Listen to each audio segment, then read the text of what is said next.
Sports reports, no gimmicks, no clowns. 2-5, Mr. Logical, we run this town. Real talk only, no chasing, no doubt. From the east to the west, it's the order we shout. Mic check, lights flash, game time, stay ready. 2 vets in the zone, keep the pressure real heavy. Big hits, big plays, yeah, we breaking it down. Truth rings in your speakers, every word is the crown. From the north side hustle to that southern flame. Midwest grind, west coast of the game. Sports talk kings, yeah, we wear that crown. Turn it up, let them know it's about to go down.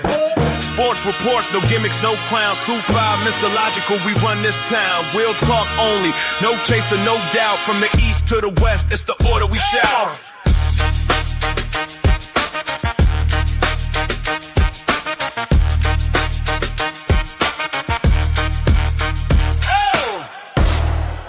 It's about to go down. Week 1 of the NFL did not disappoint. Welcome to Sports Reports as ordered, y'all. I'm 2-5. He's Mr. Logical. He's in Jersey. I'm in the Alamo. We're here for you, and we're going to get right to it. But before we do, like, review, subscribe, share, rate, do all the free things. Do all the good things, and have you a liquid death while you at it, too. You know what I'm saying? Mr. Logical. Sweet Reaper. Mr. Logical. Did you know that the 201 is the first area code in the United States? Alexander Graham Bell. There you go. You know what I'm saying? Hit the notification bell out there, y'all, so y'all know when we go live, and we are everywhere you get your podcast. So, Mr. Logical, speaking of Jersey, let's talk about these Giants for a second. Why? Why are we wasting oxygen on that? You know why? Because that's what the people come here for. They want to hear us cover it all. So I only have a select few minutes on Earth. You know what I mean? In totality. Like I got, 9/11/81 when I popped out until death. And you want me to waste some time on the Giants? All I'm saying, I know a lot of Giants fans right here. They're not happy. I got a text from one of the lacrosse football dads. He was like, the Giants are still the Giants. The Falcons still the Falcons. Another year, same shit. So it's like, I was so upset. I won't say upset with the game, but I had a premonition that I was going to be pissed off about the game. I told Rachel, like, listen, at the 4:00 games, we can go to Michael's, do some shopping. She's like, why? I'm like, because when Atlanta loses at 1:00, I'm going to be pissed. That's how Giants fans feel. And the problem was I heard a couple of different podcasts, and Tiki Barber was another guy that I heard. They are well aware of the fact that they're in a rebuild, but they're operating like they're not in one. And I think that gets you in trouble. Bringing it, I said it preseason, I said it before the draft, bringing in Russ and Jameis, those are not two components indicative of winning. Russ used to have it. It fades. His personality is always going to be diplomatic. It's always going to be congressional. There's always going to be a wonderful leader, great person, great man, faith, guy led by faith, great marriage. All of those accolades will still be bestowed upon him. But when it comes to winning football games, that ship has sailed. And I think now on his 4th team, because that last year in Seattle, then a couple of years in Denver, and then the Pittsburgh year, and now here, it's like, okay, you can't keep kicking this can down the road. I think they were in a better position to draft Carter, do their plan, whatever plan they had to get back in the first, get Jackson Dart, and build from there. Because Joe Shane and Brian Daboll, I don't even know where their credibility lies that they are so confident that they're going to be here next year. They haven't shown much that says to the Mars upstairs, we're going to run it back with you guys in 2026, 2027, no matter what. They let Saquon go. He has 2,000 yards. Granted, sample size, Daniel Jones plays a game against Miami. Shepard was catching passes against Atlanta for Tampa Bay down with Baker Mayfield, a guy he knew from college. So they let a lot of guys go. I would have just brought in a bunch of my own guys and see if it will work. Because going 5-12 with some rookies that you're trying to build with is better than going 5-12 and you play Russ for 6 games, James for 2 or 3, and then you finish the year with Jackson Dart. So yeah, I think that, like I said, I felt like Joe Shane and Brian Daboll should have left when they knew. When you're in your rebuild, just start your rebuild. New England's learning that they're not doing it. Atlanta's learning. A lot of these teams are learning. We should have admitted 24 months ago we are in a rebuild, and to operate in that lane, the Giants have been in a rebuild for a couple of years, and they are afraid to acknowledge it because that means I can't keep my job if we're rebuilding. If I'm the coach, the GM, whatever the case may be, like, we're all gone. So I think they just haven't admitted publicly that they're in a rebuild. You muted. That's what I hate, right? The last couple of weeks, I've been arguing with Cleveland Browns fans about, whether they should play Joe Flacco, whether they should play the rookies, XYZ, all that. My thought is you got to pick a direction, you got to pick a lane. You know what I mean? So if you're starting Joe Flacco, your message is these guys aren't ready and we think we can make the playoffs, or whatever the case may be. I'm here to tell them that they can't, but who am I? But at the same time, if you're playing the rookies, you're saying, hey, you know what? Not that I'm necessarily punting on a season, but I got to see you guys in live action. There's another NFL draft next year. I need to know whether y'all could be the answer. Maybe I need another receiver, so on and so forth. But I won't know that if Joe Flacco is playing because he's going to have us look better probably than we should. Like we almost beat Cincinnati. So now there's some Browns fans out here that are optimistic, like, hey, we might be on to something. You're not, because the Ravens are going to pound you this weekend. But Zach Taylor, at this point, even with that, the win over Cleveland, he's 2-11 in the first 2 games of the last now 7 seasons. So it's like, it's not like he's really running it up. Another thing that comes along with that, I think the extended playoff window, or like the amount of teams that make the playoffs, I think that has discouraged some people thinking like, we can be 7, but when it was 6, it was like, all right, 16 teams, AFC, NFC. Are we truly competing to be 1 through 8 with a chance to make it to maybe 6? Right. But now teams are thinking like, yo, we can be 10 going in the last couple of weeks and get a couple of wins and we're in, a la Denver. Like how I felt about Denver. I talked about, everyone talked about their record when they were like 7-1 down the stretch. Yeah, they played Spencer Rattler, Kirk Cousins. They played Carson Wentz. Like they had a bunch of games where it was like guys were just giving them the ball on defense because they were just bad quarterbacks. But when you think about yourself as like, all right, are we the 16th ranked team preseason? If you look at our roster, if you're the Giants and you look at New Orleans, you look at maybe Atlanta, you look at Carolina, you look at like, hey, Minnesota's got a rookie. You look at San Francisco had the injuries and they paid a lot of guys.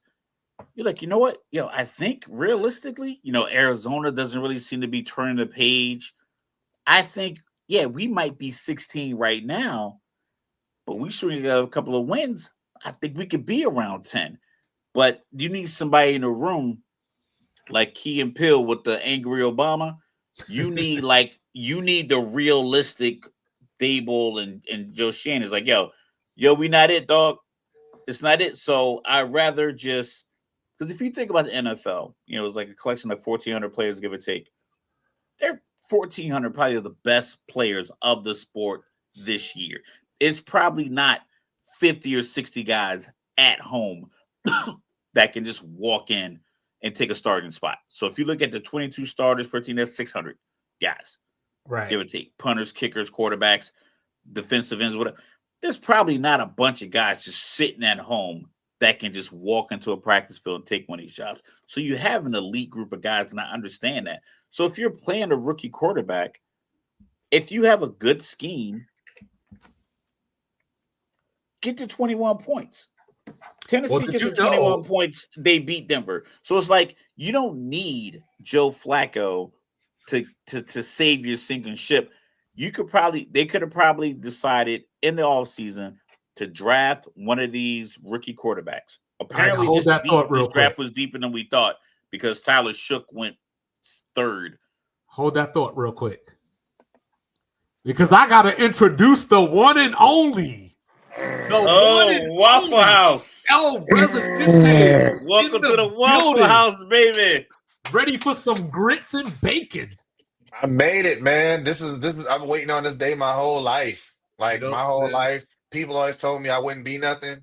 Look at me, Mom. I made it. All right. So we're talking about, we started off talking about the Giants. We're talking about the Browns. I've been holding off. I'm gonna let Mr. Logical go off about his squad in a second. But since you're here now, let's talk about your squad for a second. You know what I'm saying? Went up to Seattle. Brock Purdy threw some of the craziest interceptions I've seen. By a good quarterback. Injury Central is back.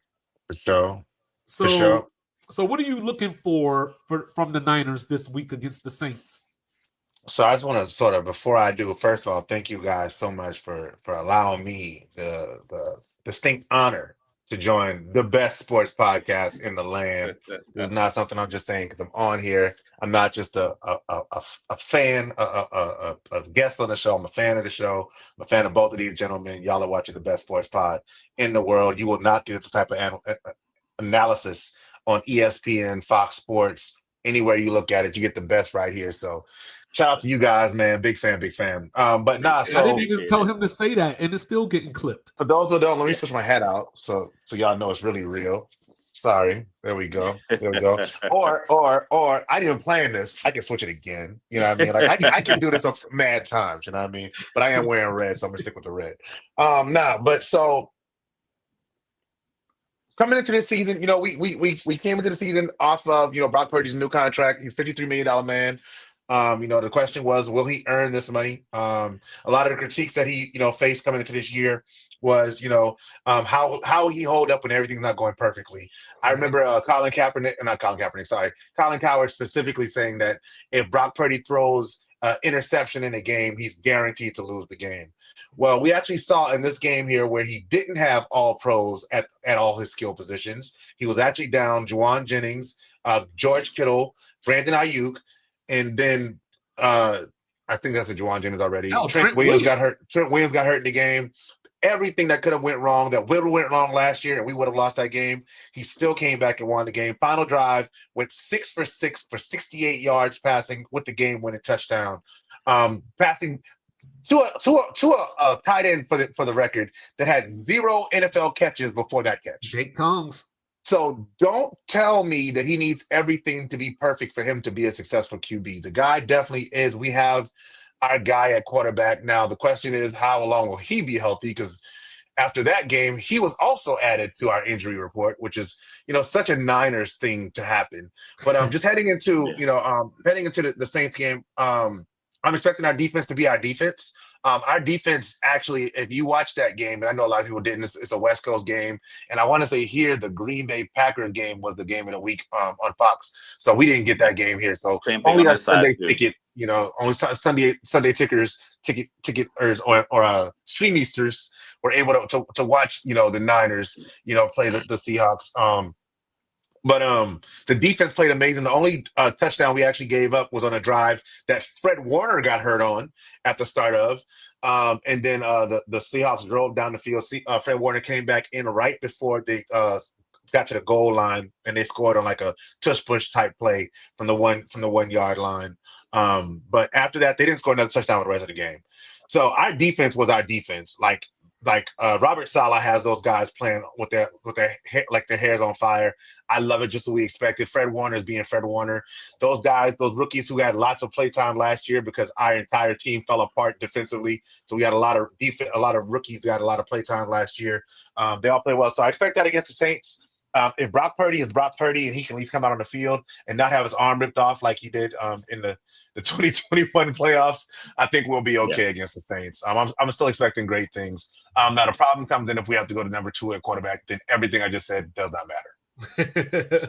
100%. All right, so before we get to, Mr. Logical goes nuts, there's something else that we need to get into. What happened in Orchard Park the other night? Like, oh my goodness. Like, Rezidente said, hey, I went to go get clean and I came back. 3 times in the NBA playoffs, I said, I'm going to sleep. This game's over. 2 of them were Indiana games, and I think another one, the game actually was over. But I think the one game I went to sleep on was the game where what's the boy named Neesmith hit the 6 threes in the fourth quarter. I was asleep for that. Full on under the blanket, ceiling fan on. I'm tucked in. I checked the score like 5 a.m. when I woke up. I was like, what? Well, the real ones out here, we shower before the game. Yeah, I was. I'm a frequent halftime shower. See, you got that Central Time. See, you in Central Time, it's a little different. That 11:55 in the fourth quarter is about to start. I'm like, come on, man. How many times I have? I'm out. I'm going to sleep. But the Orchard Park game, it was weird. It's quintessential Baltimore. Derrick Henry was killing them. My son came downstairs. He looked at the TV, saw the game was on TV. He just got accepted to police academy. Excuse me. So he's in like a fantasy league with some police guys. And he was like, I got Lamar Jackson. I'm like, all right, you should be doing good. Lamar just, he's running all Buffalo. Good to go. They're probably going to do pretty well this game. And he was like, I'm like, who's that guy have playing? Anybody playing Monday night? He was like, nah, I think all these guys are playing right now. He goes, oh, that guy has Derrick Henry. I'm like, yo, you about to lose this gameplay because they couldn't tackle Derrick Henry to save their life. So knowing that, they don't just keep, first of all, they don't have a backup back that's close to the Henry size. So that's a dead giveaway that they're going to pass the ball. I'm not a sports scout. I'm not a football scout. I'm not a GM. But last year I said, you can't have a 240-pound guy who runs certain kinds of runs and to bring in a 190-pound guy. You need a 220 guy that can do what both of those guys can do. And they do it every year. They just bring in like, okay, well, this is an RPO or a screen. They try to throw a couple of screens at Derrick Henry, but he's not a natural guy in the backfield catching passes. So they just get predictable in the negative light for them. And they got the Doc Rivers of the NFL as their head coach that blows 17-point leads the way that Doc Rivers blows 3. I don't understand the route to D-Hop. I heard a report saying that, Lamar had a cramp. But that route on third, the second down handoff to Zay Flowers, I didn't get. Just give it to Derrick Henry again. They couldn't stop him.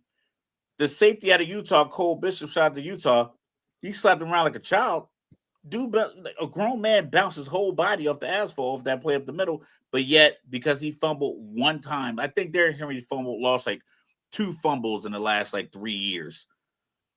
Granted, they're bad times. Just give him the ball. Like, keep it simple. When they ran the jet sweep to Zay Flowers, and then they ran a short cross, he wasn't even beyond the line of scrimmage, and he got tackled short.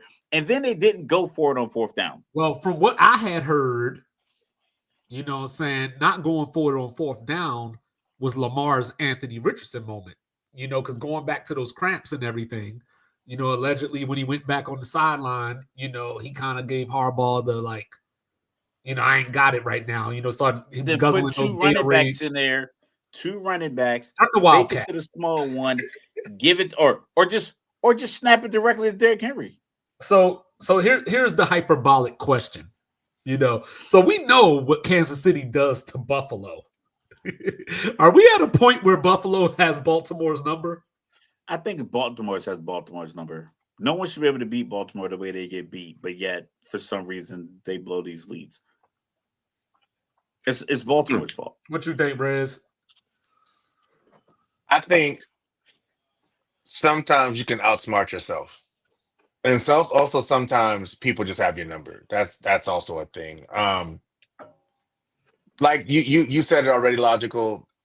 Derrick Henry was a man amongst boys for 3 quarters. Yeah, it looked like his high school tape. Yeah, it was nasty work. Like it was nasty work. And then that fumble changed everything. Um, but not only did it change everything for him, like like we said on the pod last night, the Baltimore got the ball back. Mm-hmm. It went 3-and-out. You cannot go 3-and-out there. That is not a spot you can go 3-and-out in. You just can't. Lamar, 2-time MVP Jackson. You cannot go 3-and-out there. And he did. And because he went 3-and-out there, he gave Buffalo the ball back with an opportunity to win it. And that's just the things you can't do if you're that guy. And I guess my question I'll pivot to is, like, at what point do we hold quarterbacks that we say are at that level to that standard and say you have to win that game? That's an easy answer. We can do it all we want as long as it ain't Lamar Jackson. Because every time I say something about Lamar Jackson, all I get is, you're a hater. You're this. And I'm like, no, I'm watching the game and I'm telling you what he did and didn't do. I didn't like the play call. I didn't like the route that D-Hop ran. Because first of all, if you look at the replay of the route, there was no wiggle in the route. He literally came off the right side.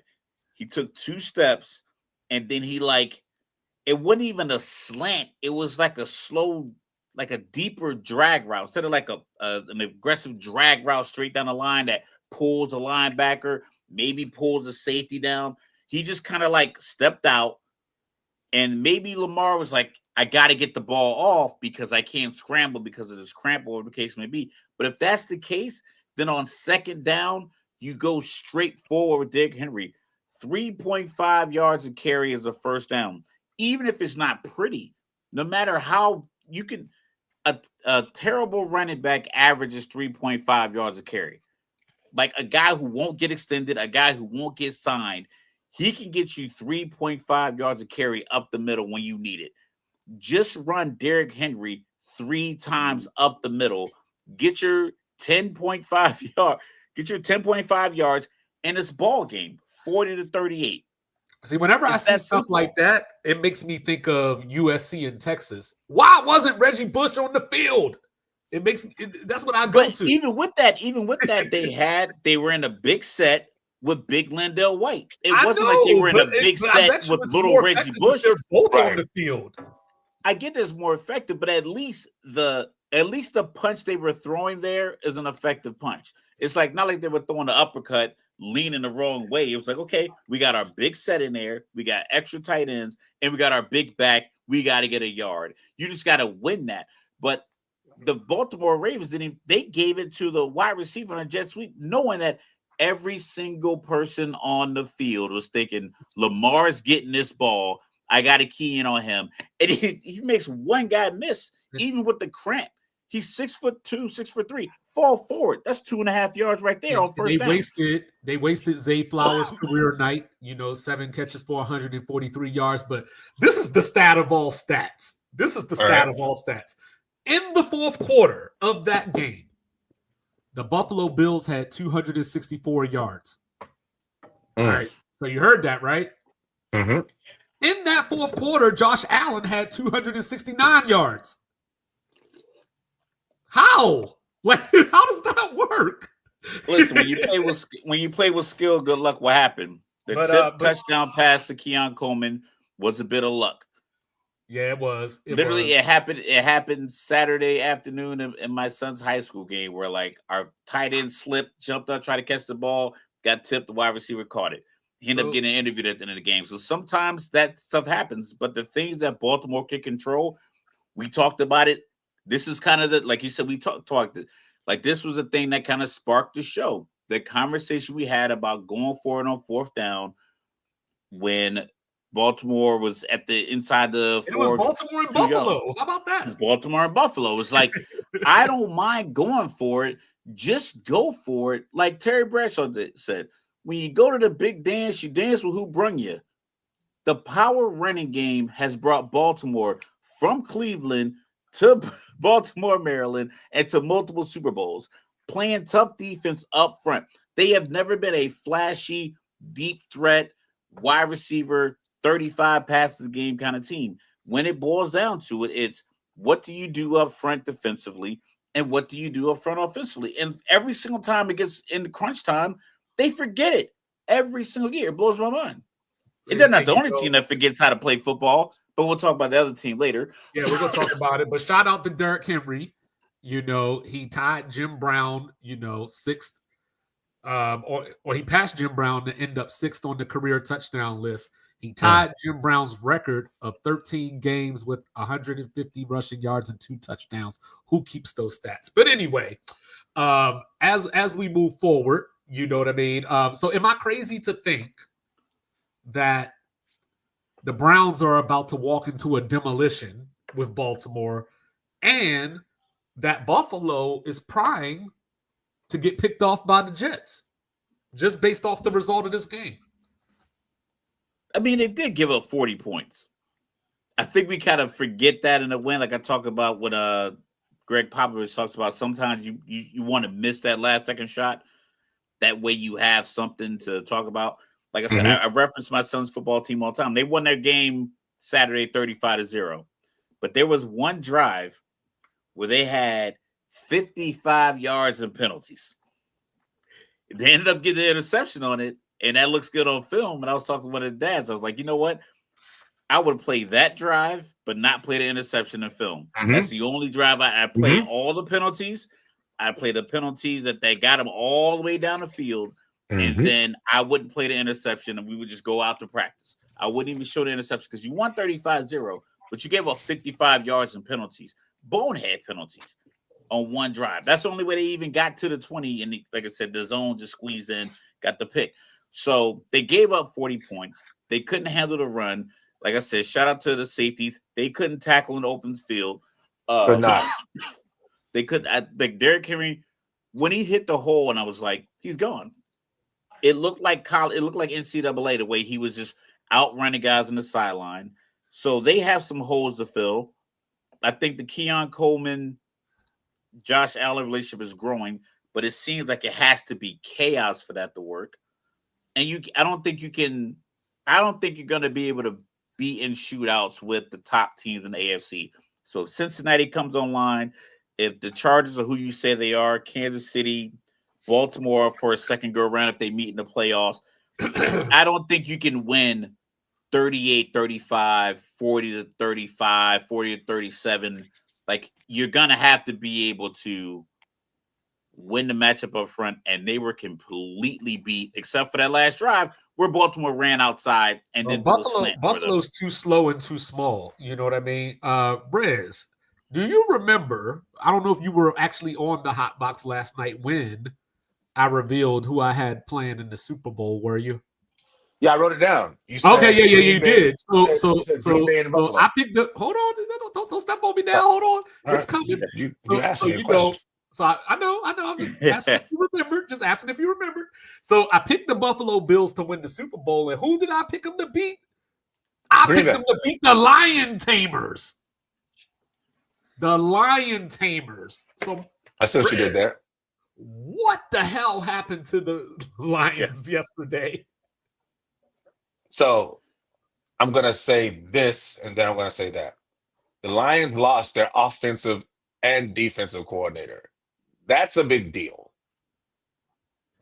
Okay. That's their creativity right there. That being said, that game was on at the exact same time as the San Francisco 49ers versus the Seahawks game. So I did not watch 1 minute of that game. I watched a few minutes of that game. I watched most of it. Yeah, because it was on here for me. Because, like I said, I watched the Falcons game first, and then I watched the Detroit Green Bay game. And I remember thinking, like,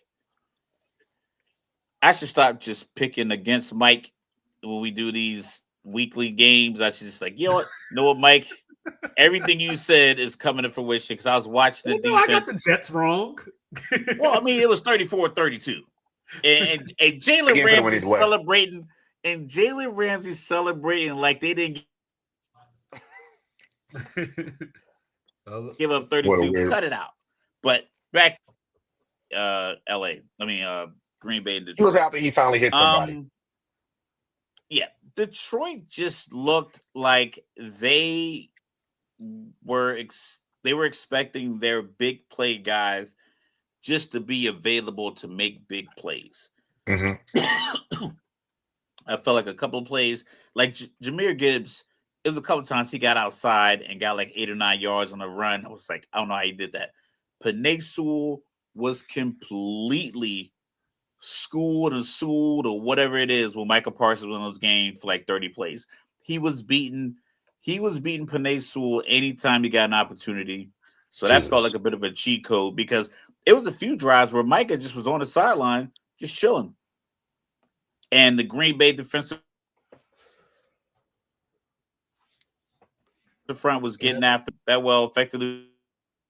A lot of teams playing the preseason. We're having some Can you hear me?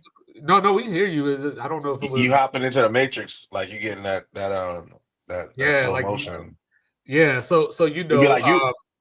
So you know the Packers the Packers did the damn thing, but you know there is no I can't even get it out. Hakuna Matata going on in Detroit this week. They got worries. The good news is they get the Bears this week.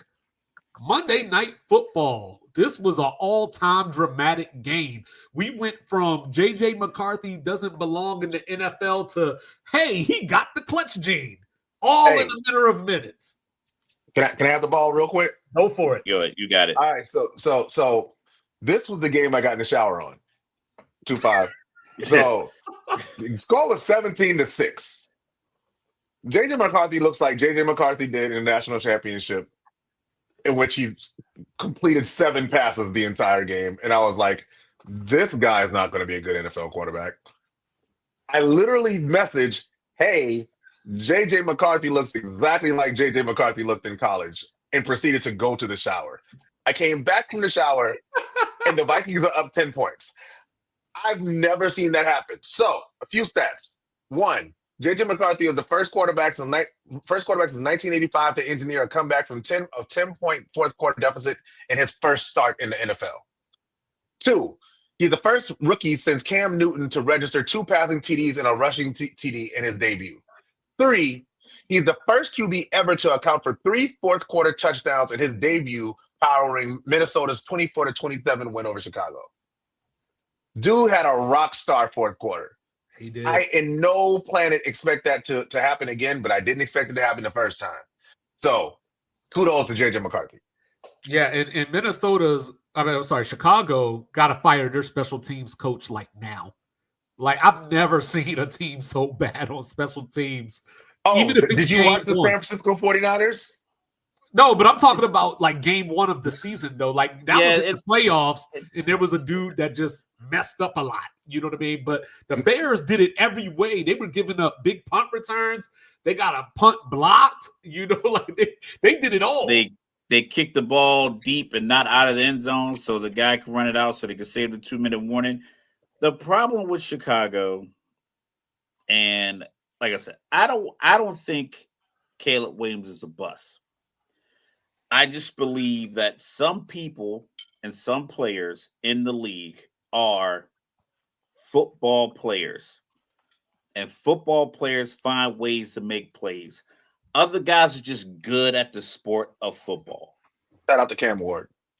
Like the guys who always injured, just always have a nagging injury. Like, you mean to tell me your shoulder, you can't play with that?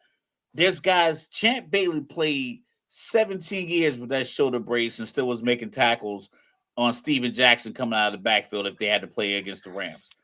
But he played. He was there all the time. Charles Woodson, always there. Guys were always there, and they're playing the same sport, but you're never available. So some guys are just good at football, and some guys are football players. And what we see with Caleb is that JJ is a football player. I saw the video, the post game in the locker room, and Kevin O'Connell shouted everybody out, the special teams, the punter, the kicker, the return guy. And then he got to JJ McCarthy. And JJ just kind of like stepped into the ring, like the circle, these people, these men, with this intensity. He still had the eye black on. It wasn't like, oh, thanks, guys. I really appreciate you. He was like, he was ready to play another quarter. And then because everyone was like clapping and applauding all the other guys. But when he stepped up, when they called his name, 2 touchdowns or 3 touchdowns, and he stepped in, he's like, ah! And everyone was like, yeah! And it was like, wristbands was going in the air. It was crazy. It's like you could tell, like they really follow him. I think even if they lose next week, shout out to Atlanta, but I just don't see a circumstance where Chicago and Caleb Williams ever get in a position of where it's 28-24. You need a touchdown to win. You got 3.5 minutes and 2 timeouts. I just don't think it happens then. I just don't think he has the moxie or the drive you need to rally, to get men to rally behind him and carry the team forward. And I think that's gonna hurt him because, first of all, he gets too emotional. Remember the practice when he was missing the targets and he did this? Like, dog, this is practice. It's July. You missed it. It is what it is. Say I want to go again. Get 3 more balls, put 1 in each hole, and then get to the back of the line. Don't throw a hissy fit like one of these 9-year-olds that I announce football games for on Saturdays. But that's what he does. And Keenan Allen's talking about he tried to get people in the locker room to paint their fingernails in solidarity. Yeah, he was trying to get them dudes to take the trash out. You know what I'm saying? That's where it all started. But yeah. So that's the difference between winning games. Like that, you need an adult in the room at quarterback, and he is not it. And you can't be the adult that subsidizes his lack of adulthood. And even in Ben Johnson, like, I need you to be able to sit here and watch film by yourself. I need you to sit here and understand that, yeah, you start out 10 for 10, but then you went 11 for 25. How was that? Like, how did you fall off that quickly in one game where we were never out of it? All right, Rez, tell us about Caleb Williams. My new favorite football player that doesn't play for the San Francisco 49ers goes by the name of Cam Ward. Cam Ward was once on a video with Shador Sanders, and Shador was like, hey, man, let's go make a song. And Cam turns to Shador and says, I don't want to make a song with you. I want to play football. I'm an American football player. When you look at my name, you're going to see Cam Ward, NFL, American football player. That's exactly what you're talking about, JJ McCarthy. And that's exactly what we don't get for Caleb Williams. Caleb Williams is more about the brand of Caleb Williams than the player Caleb Williams. And that is something I've been saying since his senior year at USC. I was a Caleb Williams fan his freshman year and his sophomore year. But something happened his junior year where he decided the brand of Caleb Williams was much more important than being the football player Caleb Williams. And that's what we see across the board. NIL started. Yeah, it's what we see. That's when NIL was like official. You can get paid, and he got a Dr. Pepper deal. He got I think he had a nail polish. He had like a bunch of stuff. There's a lot of stuff. He got that deal, and he was thrust into the Heisman conversation. Then he ended up winning the Heisman, so that just kind of exacerbated everything that he didn't fix. He didn't work on. He was crying after the 3rd time he lost to Utah. His mom said, like, yo, dog, they beat you twice already. Watch the film and don't let it happen again. Nope, I'm throwing these picks up in cover 2. Dog, go watch film. And I'm not saying, and the thing is, and I don't want to conflate two things, right? I know somebody can care about their brand and also care about their sport, right? I just don't see it with this kid. Even last night, I was giving him credit for like being really comfortable in the pocket. It seemed like he just seemed much more mature. And then as the game went on, his mechanics got worse. As the game went on, he became less consistent, less reliable, and I think it's because he's too I don't know. Winning's not Lord, organic. I don't want to do it. Where Coach He- Will at? He's not too organic. emotional. Where's Oh Coach yeah, you Will? know, Coach Will. Coach Will, give him a chance. Give him a chance. Winning to him is not intrinsic, is not organic. So he doesn't have anything on the field to rest on in those moments. They didn't even want to go to Chicago. There was an interview in the report that him and his father were looking at ways to, like, they were trying to make it so difficult. Remember how Deion said I was going to make it so difficult for the Giants to have to put me on layaway? They were trying to make it somewhat ridiculous for a team to sign. Like, we want ownership of the team. We want this. We want our money in Bitcoin. We want it tax-free. We wanted to go to this 501c3 based out of Bermuda. Like, they were doing all this extra stuff when it's like, dog, you haven't been drafted yet and the jury's still out on you.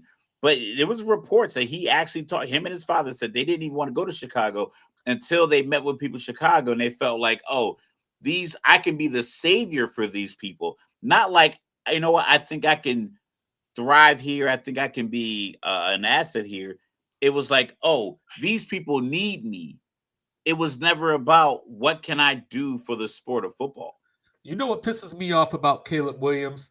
I grew up an only child, and I used to ball up pieces of notebook paper, throw it to myself because I was the greatest wide receiver in the world. I would take that same balled up piece of paper and I would play basketball with it. This man made the NFL, makes millions of dollars, and he's still out here in the driveway going, Kobe, because he has the chance to throw the ball away. He has the chance to sidestep out of bounds. But what he does is he takes this dumbass spin and he goes backwards.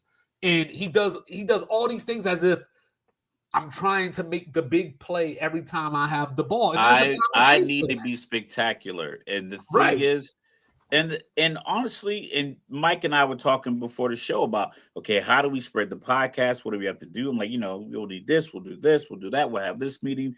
And, we could come with all these different plans. Shedeur Sanders went to a high school in Texas. He's Deion's son. He went to Jackson State. He wouldn't get a lot of acclaim.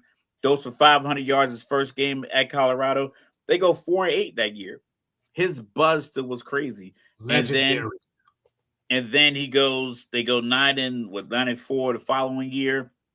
9-5. Got stomped out by some Mormons at the end of the year. Got beat by BYU, but then he comes into the league, goes on the 5th round, and he has the top 10 selling jersey. So it's no recipe that's transferable for success. But the main thing, like you say, your favorite quarterback's Cam Ward, you got to do the work. You got to look the part.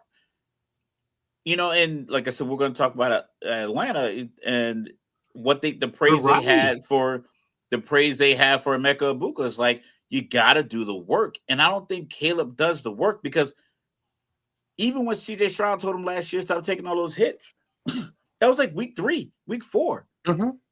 He took 75 more hits. He was like, yo, dog, stop taking all these hits. Like I'm not trying to big bro you. He's like, I'm telling you, like, you take way too many hits. And it's like, you're being told that in real time with your body hurting from the game you were just in. You take 6 days off and come out the next week and do the exact same thing. Speaking of CJ Stroud, they lost the offensive lineman to a high ankle sprain yesterday. It's just, I don't know if he's headed to Andrew Luckville or what, but he's going to have another long season. But this is the moment that I've been waiting for a couple of days now. Get him, Logical. Before you get him logical, let me get my focus together. I just want to say this in closing on Caleb Williams. J.J. McCarthy was drafted the same year as him. Jaden Daniels was drafted the same year as him. He is now 0-2 versus quarterbacks that was drafted in the same year as him. Even the way he reacted at the end of that Washington game last year when the ball got tipped was like a hissy fit. Like, come on. I don't let my daughter react like that. So we're gonna talk about the fact. He also played Drake May. So he's 0-3. He lost to Drake against May. Quarterbacks drafted the same year. Drake May might be worse than him. Now, right, so Falcons, please. I'm waiting on this one. And does Phoenix size matter? Yo, it's Hey, yo. It's like this. It's like this. So in my old age, as I've, seen the pages of media calendars turn, I like to offer advice. I like to offer advice to the young airmen and young NCOs and the officers in the building I work with, my children, my friends, whatever the case may be. The thing that kind of brings me a little bit of joy is when they go against my advice and I was 100% right. Shut up, Tommy. You listen. That's how you got to retirement, listening to me. So when I say something, I'm like, listen, this is the problem with Atlanta, and I've been saying it for years. It's like they don't draft with the intention of dominating the line of scrimmage. It's like they piece it together like Tetris. So they'll go get the second best pass rusher off of a team that had a top defense. Like hypothetically, San Francisco had two guys get over 12 sacks. One guy got 12 and a half. The other guy got 17 and a half. They're both in contract years. Atlanta will get the guy to get 12 and a half. They'll give him the same money as a 17 and a half guy. But not knowing that San Francisco had two 300-pound defensive tackles on the field at all times. Mhm. So Atlanta will go get this defensive end, and he getting double teamed. Like Matthew Judon got double teamed all last year because it's like, yeah, Mhm. Grady Jarrett, yes, phenomenal player, but he's 6 foot, so pretty much 5'10" and a half, 290. And then the guy next to him is 6'2", 275. I'm like, the offensive linemen are 330. That's right. Somebody's got to be 300 pounds to fight the other 300-pound guy. So what do I look at Sunday? I'm looking on the field. It's a lot of 55s, 11s, 27s, and zeros on the line. I'm like, those aren't defensive tackle numbers. So every time Baker Mayfield missed two passes that would have been touchdowns. Easy. Well, one would have been a touchdown, one would have been a clear first down. And he just missed them. Because on 3rd and 2, 3rd and 7, 3rd and 8, 3rd and whatever, they bring out some kind of, they probably call it Falcon Punch or some random shit like that. But it's like Caden Ellis, who's a middle linebacker, Falcon Arrow. Diablo's a linebacker, Walker, who's a linebacker, a couple of defensive ends, and they put all five of them on the line of scrimmage. I'm like, where is the guy that's eating up the blocks? So then maybe they cause a incomplete pass, get turnover and downs. Atlanta tries to run the ball up the middle. Who do they run into? Peter Vea. 6'4", 330 pounds, 350 pounds probably. I'm like, look, they got one guy that weighs 350, and he's wrecking the whole. Bijan Robinson, I think he had like 11 carries for like 19 to 22 yards. How much does he weigh? Go. Well, he weighs 220. Okay. All right. Cool. So at least that, but they put him out in the flat. So then all the passing reads were, all right, just over here. Drake Leonard's over here. This is the read. It was like, we're not going to combo the routes. It was, we're going to put, there were so many plays where Kyle Pitts, 6'4", 6'5", 240, was matched up with Levante David, who's probably my age. How much does he weigh?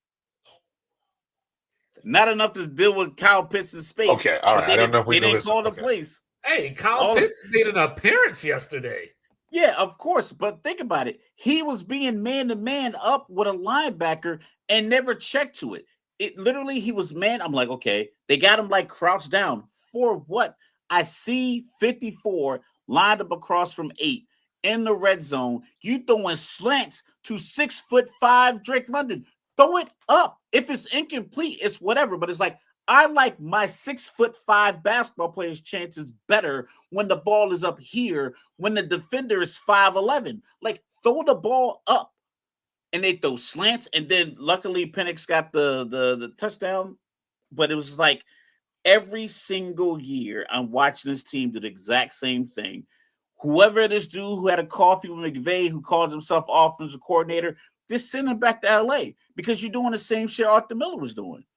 There's no deep route concepts. There's no route combination. It was like, there should be a route where at least Kyle Pitts runs off the linebacker in the corner, and somebody comes across for a 15-yard shot. Hey. He threw 43 passes.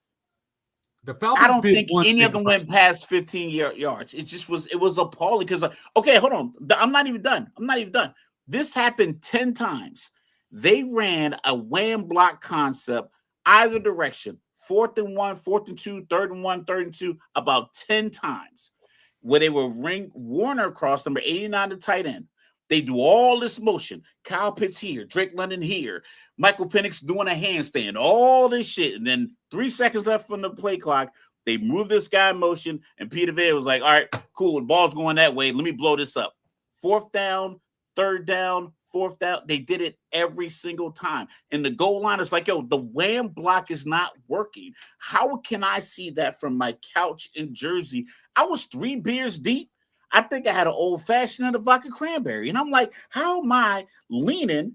And y'all can't see it from the same vantage point I'm looking at. But they kept calling it over and over again to the point where it was like, this doesn't work. Even the commentators were like, even Jonathan Vilma was like, yeah, I don't think that wham block is working. I'm like, because they're going right to where the guy's going in motion. You put a guy in motion with 3 seconds left in the play clock, you can't let him get set. He can't get to the end. You have to snap it when he's behind the line of scrimmage. Like, it just was elementary stuff. And then Raheem Morris, he won a couple of challenges, but it was like the way they executed that game was piss poor. I'm glad Koo missed, because maybe they'll get rid of some people, including him. Like, something has to give. And it's like, either get rid of Terry Fontenot. Listen, I'm not trying to call off people's jobs, but you're inadequate at what you're doing. You can look at the Tampa Bay Buccaneers. They literally were monsters up front. You got linebackers, rookies trying to just blitz every play. Baker Mayfield probably had 4.5 seconds to throw the ball all game long. That's my rant.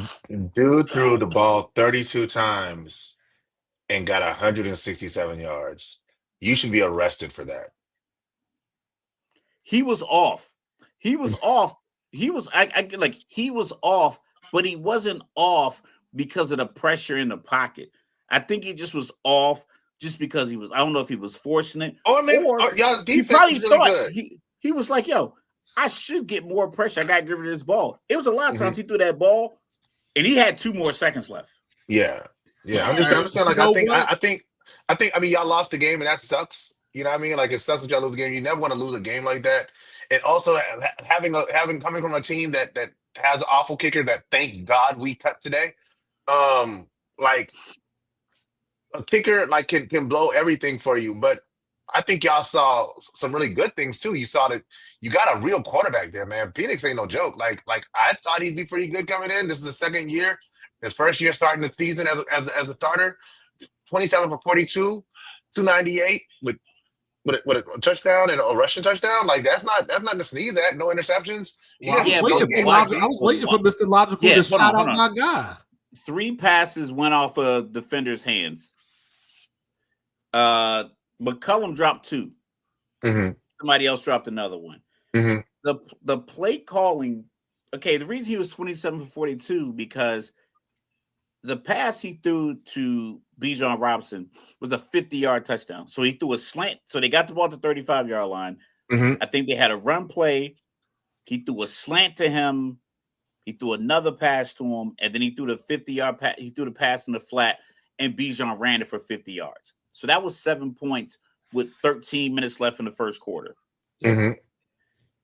They didn't matriculate the ball down the field the rest of the first half because there was the scheme offensively was give it to Bijan. Well, they were stopping the run. Now it was like, okay, cool. Let's move the ball quick. And they were just throwing these routes. Drake London is not a number 1 guy. He's a number 1 body type, but he gets number 1 targets because he's the only guy over 6'1" in the wide receiver room. It's like you like just the basic. Like, I'm not a genius by any means. Was like, I need an opposing threat. Look at Tampa Bay's wide receiver room. Like, I mean, just look at your division. Look at Carolina's wide receiver room. Look at New Orleans. New Orleans looks terrible. That's what Atlanta looks like. And it's like, now we good.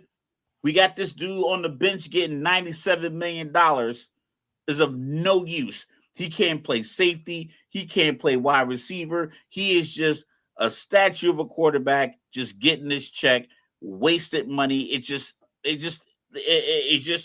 piss poor organizational planning from the top. And I've been saying it for 5 years. You want Kirk Cousins to play safety and He can't. That's what I'm saying. It's like you can't. He's of no use, but he's taking up more money than anybody else. Yeah, I think that, but we sort of rehashed that like in the other like that was a terrible decision. You don't give a guy $100 million and draft your quarterback in the future. Let's not forget they gave him a first round pick for next year to get James Pierce, and he doesn't start. Jackson Dart went right before him, a quarterback, and they didn't give up a first round pick. So it's like, what are you doing as an organization? Like organizationally, that's the problem. And then it translates onto the field. Right. Yeah. Morris is probably a great man. I think he's probably a great pillar of the community. He is not the guy I want coaching my team. Well, what I don't understand about the Falcons is, they have a great player like Jesse Bates. They went out and got my guy who Mr. Logical didn't shout out for whatever reason, but Xavier Watts played well yesterday. That was a great pass that Baker threw past him to get to Ibuka. But why they can't get another corner? Hughes was the other corner that got beat. Once again, why are you playing with no safety help over top, Mike, with Baker Mayfield, who likes to go deep? Right. Baker Mayfield doesn't throw drag routes. That's why he had 41 touchdowns last year and also led the league in interceptions. He goes for it. Why are you putting him in a position where all he has to do is throw it to the T in the end zone and number 2 is going to go out there and grab it? Why is that a play call? Why are you not having help over top? So it's like, that's the totality. They played well in spurts, but the problem is you can't blitz as much as they did and hope it works as effectively as because it's going to be enough film. Because we know right now, Atlanta doesn't take shots past 15 yards on the field. They will not throw any route that's deeper than 15 yards.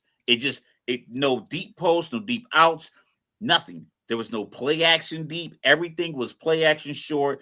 It was rollout, bootlegs. Everything was short. So it's like, if I can compress that as a defensive coordinator, then I know when we get the ball back, these are their 7 blitzes. Or this is they literally, I'm not even exaggerating. They ran that wham play 10 times. They ran it. Check it out. Back-to-back drives. 4th and 1. They ran it with Bijan. It didn't work. They get another 4th and 1 going the other way. They ran the same play with Tyler Algier and it worked. But it's like, why would you run the exact same play? Oh my God, I'm getting choked up. It was like, and even like the commentators were like, yo, that's the same play that didn't work with Bijan. And then they kept running it. They literally kept running. And it was like, y'all had all spring and summer. Y'all been there since March. You mean to tell me you took 6 months to prepare and this is what you came up with? Man, I was appalled. You know who did something similar to that? The difference is they won, but Joe went back into his burrow. The Cleveland Browns held the Cincinnati Bengals to 7 yards in the second half yesterday. 7 yards. Do you know how many yards Joe Burrow threw for yesterday? 163. 113, which is 1 more yard than. How many yards did Derrick Henry rush for? 160. That was the Cam Ward. Wait, pause. You said Joe Burrow, who is the owner of 2 $30 million wide receivers and a very good tight end, one of the best offensive skill position players, sets in the league, at 1 yard more than Cam Ward, who had a bunch of dudes who apparently decided to freeze their hands before the game. Yes, and to make matters even worse, he got sacked on 3 straight plays on one of those drives. 2 of them, of course, by Myles Garrett, but by the same dude. But they won, like Mike said. So, you know what I'm saying? So I guess all is well. Thank God for the in Browns. Cincinnati. So I'm ready for this Cincinnati-Jacksonville game just because that is not a they got the win actually scenario, Mike. That is not they got the That win. is, It's they not played like the Browns. It's not like you were grinding back and forth like. And don't forget the Browns kicker missed 2 kicks. The Chargers got the win. The Chargers were up in that game and they were grinding. And Kansas City was battling. The Chargers, Los Angeles Chargers. Oh, the AFC West champions to be? Okay. Let's calm down. Fighting Harbaughs. Just calm down, Negro Dominus. But yeah, like winning the game 17-16. But like I said, they start slow. I talked about it with Philly and AJ Brown. It's like when you have these dynamic wide receivers, why don't you just throw like a smoke screen? Like just something quick. Like my son is 16 and his quarterback's 16. If they look at the coverage and like somebody's too far off, they look at each other and do like this. And he just toss it out there. That's 5-6 yards. If you break a tackle, it's 11. Like, why is this so complicated just to get the ball or a touch pass? So one more thing I wanted to bring up real quick before we move on. Okay, Mike, my bad. I was on one from the Falcons. It's not your fault. Joe Burrow. Rez had referenced the quarterback throwing it 32 times, for 167 yards. How about old Bo Nix? 40 passes, 176 yards, and 2 picks. Granted, he had 2 touchdown passes too, but still. Another one y'all want to tell me about. You know what I'm saying? I'm trying to tell y'all, man, Denver's fool's gold. Sean Payton, the whole organization, fool's gold. I said, we talked about the quarterbacks they beat last year and the ones they didn't beat.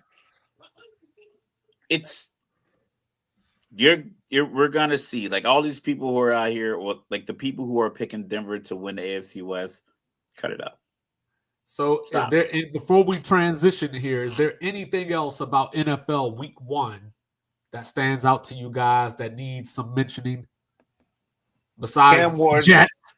Cam Ward's dad wanted to leave the stadium because of how bad those receivers played. Calvin Ridley, look at me. I don't know how much you need to bet on the game to catch the ball, but bet it, homeboy. Put that number up so you can stop making the number 1 pick in the draft. American football player Cam Ward looked like you made him look yesterday. That was embarrassing, sir. You let Nas down. It's go time. It's not bow time. All right. So I was shocked that the quarterbacks didn't perform better, like across the board. I felt it was a down week for quarterbacks. People say the defense, catches up early on in the year, then the offense figures it out.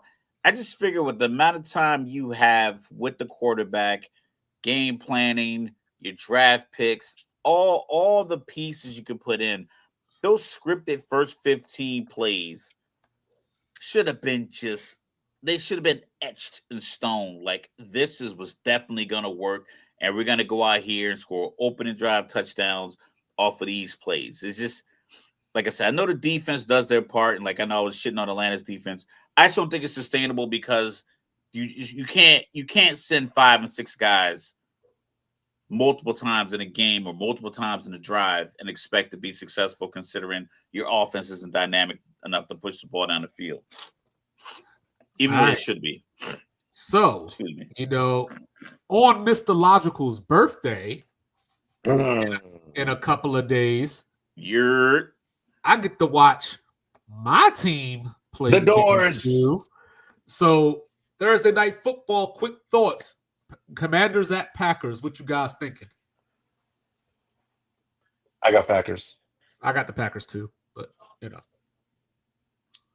Well, I mean, hell, I'll take the Commanders. I don't know. They didn't put up a ton of points against the Giants. Like I said, I feel like the Giants have talent on defense. I just don't believe they have. Yeah, Abdul Carter blocked a punt. You know what I'm saying? I just don't think they have like I don't think they have the leadership. I don't think they have the leadership in the guys not wearing shoulder pads aren't the best leaders for the team. And the guys offensively that are wearing shoulder pads are not the best example of success. So I think the defense is going to be a situation where it's going to be a lot like the Denver defense when Russ was a quarterback, where they're just playing their hearts out and they're just getting nothing for it. The Packers look good. I just feel like there's always a 2 interception, 1 fumble Jordan Love game. Definitely. Normally that happens. Usually that'll happen against a good secondary. But it's like it's random. It's like a random yeah, why'd you throw that? But then you'll have that streak where it's like 18 touchdowns and no picks.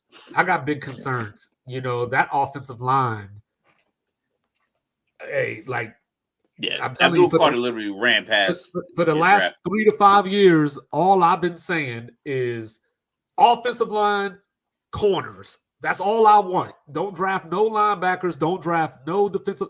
I need corners and I need offensive linemen. And, we'll see what happens on Thursday. But I'm going with the Pack. All right. So, guys, as we transition here, let's go around the nation. So, Mr. Logical sat in awe the other day because I was like, yo, Mississippi State is going to upset Arizona State. Ohio is going to upset West Virginia. Iowa State is going to hold down the fort and beat Iowa. OU is going to cover against Michigan.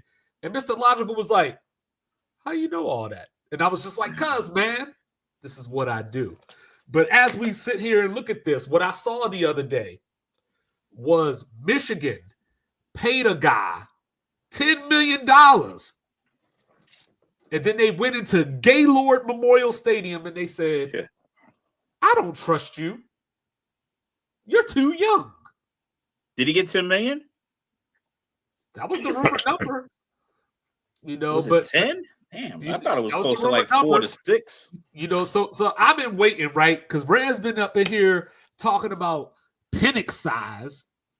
Hey, bro. Well, I'm gonna take you back to the days of mankind. Sharon Moore, where's your testicular fortitude? You know what I'm saying? You are a head coach that walked into the horseshoe last year with a way sorrier quarterback than you got right now. Held Ohio State to 10 points, beat them up. Now you go to your home, because he played football at Oklahoma way back when. You go to your alma mater with the $10 million quarterback.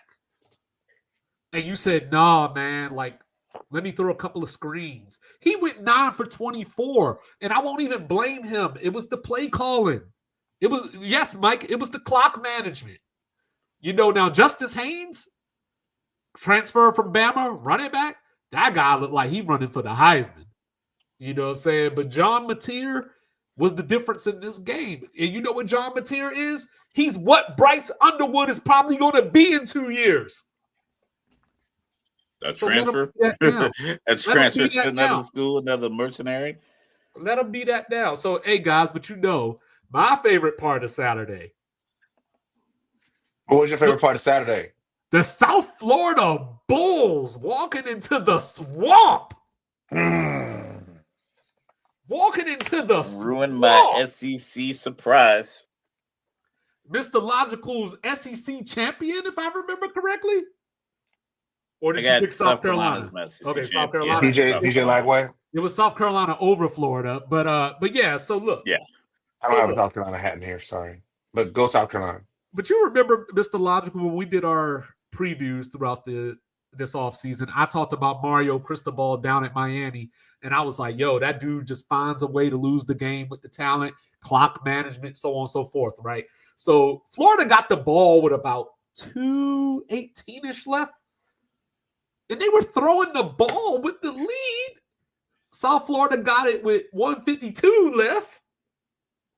And they just went down there and they got a 20-yard field goal to win the game. You know what I mean? And oh, by the way, guess what? You know what the kicker's last name was? It's so poetic. His last name was Grammatica. Like Martine. Yes, he's part of the clan. He's part of their clan. He's part of the clan? He's part of the clan. So real quick before I turn it over to y'all, real quick, I just got to say this real quick. Nah. So this is why Florida needed that game. So DJ Lagway hasn't played a road game in his career yet. This weekend, they're going to LSU. Next weekend, Adam. they're going to Hard Rock to play Miami. Then they get their bye week, so it's all good, right? You get the rest up, come back from Might your lose bye that week, too. come into your bye week. You got Arch coming into the swamp.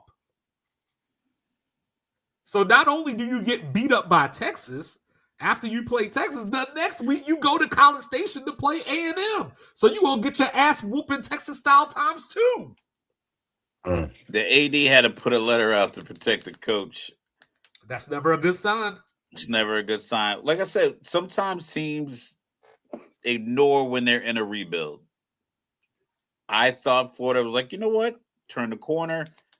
There's always some kind of surprise, especially out of the SEC, because of the recruiting talent and the recruiting base. And just the talent they have on the team, on top of the money and everything else. Now you can, essentially buy players like it's the Premier League soccer.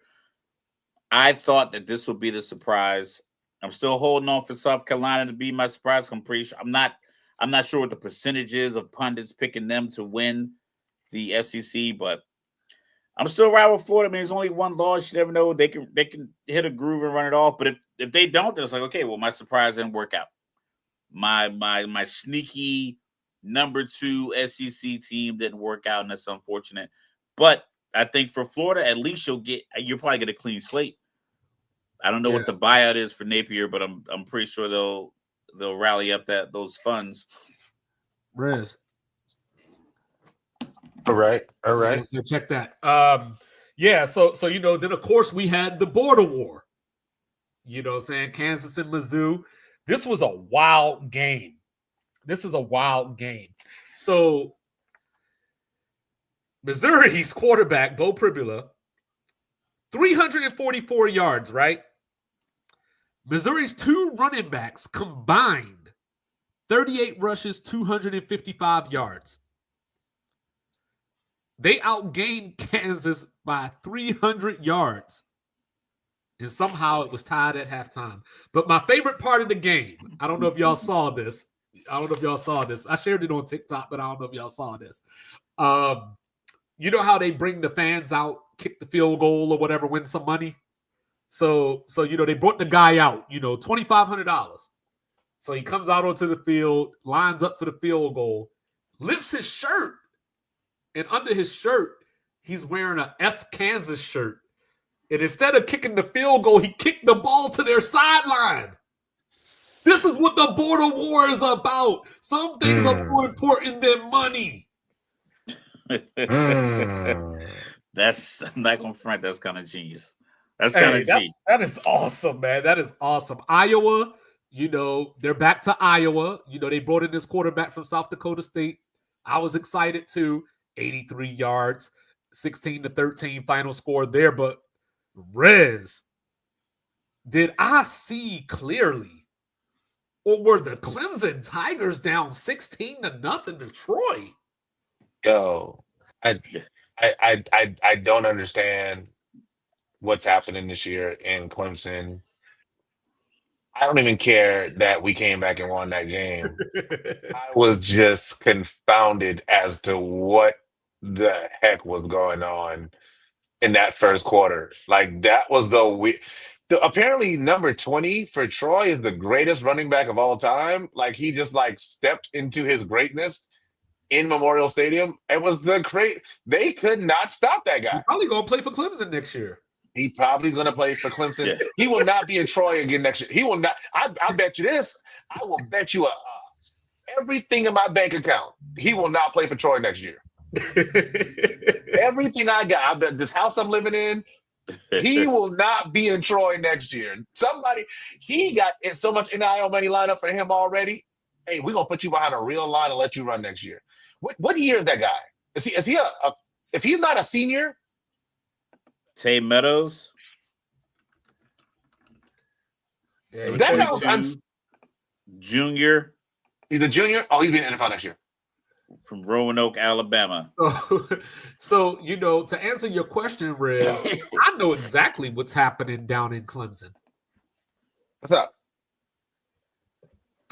Garrett Riley got hired to be the scapegoat. Oh, You know that's what I'm saying? definite. Because Dabo Swinney hasn't evolved. He hasn't changed. He might as well be Joe Gibbs. He still runs that offense, or he's still so I was on the hot box one time. This was a little while ago. We were arguing about Kyle Shanahan, and they kept saying, well, Kyle Shanahan was the one calling all these pass plays, 28-3. And I was like, yeah, but he's got a head coach. You know what I'm saying? Head coach, go over there and tell him, run the damn ball. Kyle Shanahan called a time on that Super Bowl when Steve Wilkes was trying to go zero coverage again. He was like, nah, I'm out. Yeah, and that's Steve where Wilkes is zero coverage. And that's where Dabo is he's still got his claws in the offense, if you will. He doesn't call any plays or anything, but he's just too conservative. Like, he's not even using Cade Klubnik's strengths right now. So Cade is and I'm sorry. So it's not true, Mike. I think something is happening in Clemson post Deshaun Watson and Trevor Lawrence when it comes to quarterbacks. And I think what's happening is these guys come in. I saw it happen with DJ Uiagalelei, and I'm seeing it happen with Cade Klubnik. They come in with all this confidence, and then that fan base beats them to shreds, and they have zero confidence in their arms and in their abilities. And I don't know. I saw that happen with DJ, and I was like, this is weird. But I'm thinking the same thing is happening with, I don't know what's happening with this coaching.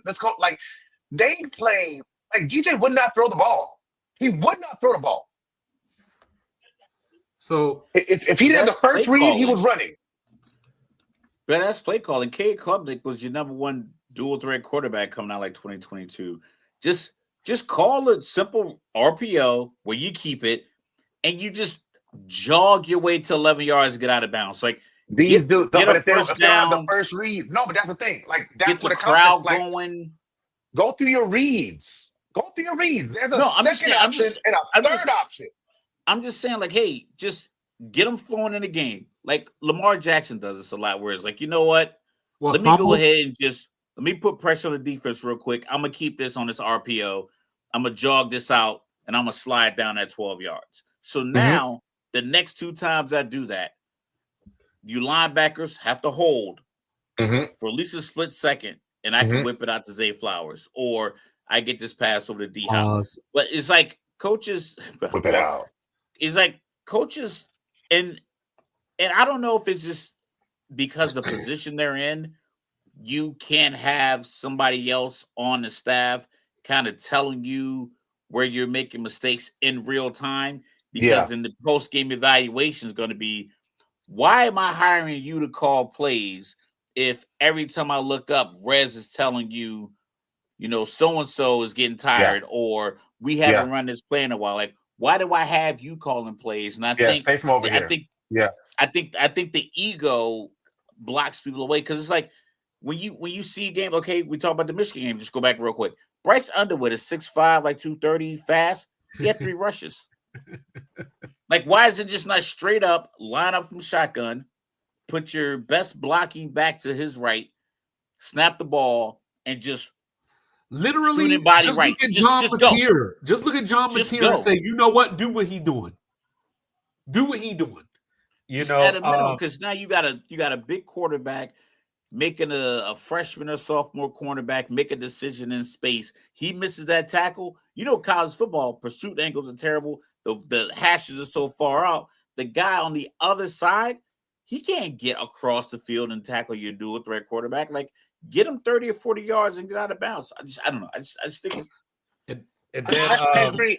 I watched Dabo. I watched Dabo and that coaching staff lose games they had no business losing.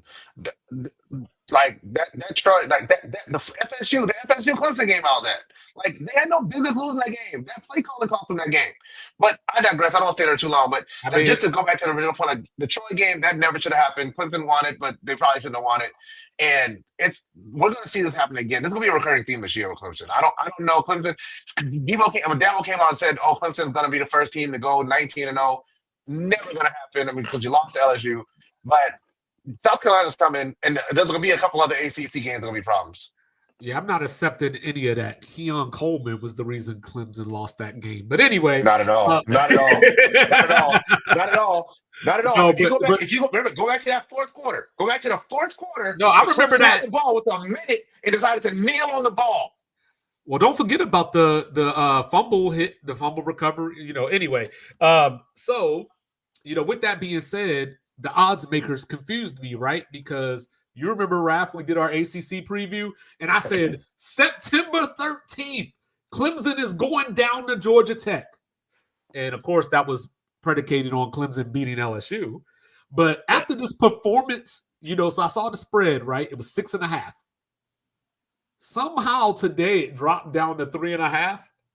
And I was like, oh, shit, Clemson still them up, ain't they? Oh, you're saying now they're going to win by like 16 because I was like, Clemson about to whoop that ass. Because the pressure's on Tuesday. So but now I gotta roll that a whole week. But I got to roll with it. I said it, so I just got to roll with it. I'm still picking Georgia Tech. I'm not going to go back on my shit. It's going to be that time. While I was patting myself on the back earlier, I forgot to say Baylor over SMU as well. But anyway, so K-State. This is where I got it wrong because, Mr. Logical, I clowned you about Florida. Yeah. I picked Kansas State to win the Big 12. And they went out here and lost to the same Army team that just lost to something called Tarleton State last week. Go Army. They go to the desert to play Arizona on Friday. But I got my eye on Friday. I got my eye on Houston and Colorado. So mark your calendars, Coach Prime. Last thing, y'all, before we move forward here. What are your thoughts on Fran Brown, the head coach at Syracuse? They beat UConn in overtime, and he said, "You know what? Y'all running laps now." Now, during at the game. They won the game. Overtime, they won the game. He had them doing sprints on the field after the game. Yeah, it's goofy. That's goofy work. That's dumb. That's how you get transfers. And I get it. Listen, I get it that, I think you're trying to prove a point, but it's like you could do that in private. What did you win? What did you win by the players running? So are they going to run laps after every loss on the field? They won, I guess. No, they won. They won. They ran laps after they won? Because it went to overtime with UConn. They won. So it was like we should have blown them out. Hey, where he came from, though? He came from under Kirby. Oh, I thought he came from Army, but to say. No, he came from under Kirby Smart.